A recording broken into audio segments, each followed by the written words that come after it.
আসসালামু আলাইকুম। আশা রাখি আপনারা ভালো আছেন। আলহামদুলিল্লাহ আমিও অনেক ভালো আছি। আবারও একটা নতুন ভিডিওতে আপনাদের স্বাগতম। দেখতে দেখতে 20টা রোজা চলে গেল। সামনে ঈদ।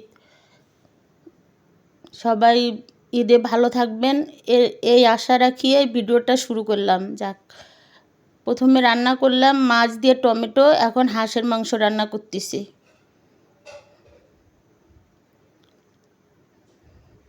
ভিডিওটা দেখতে দেখতে যদি কোথাও কোনো অংশ আপনাদের ভালো লাগে, অবশ্যই একটা লাইক আর সাবস্ক্রাইব করে আমার পাশে থাকবেন। একটু ঝোলের পানি দিয়ে দিলাম।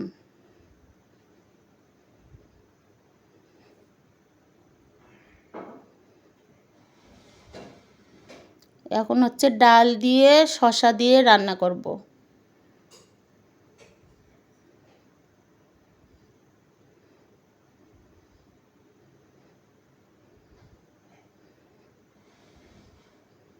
আর হচ্ছে পালং শাক।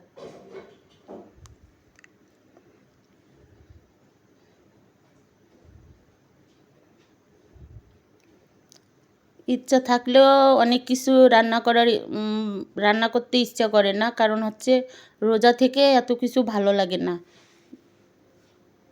যাক, যারা আমার ভিডিওটা দেখছেন অবশ্যই একটা লাইক, কমেন্ট, সাবস্ক্রাইব করবেন। আর আপনারা ভালো থাকবেন, আমার জন্য দোয়া করবেন। আল্লাহ হাফেজ।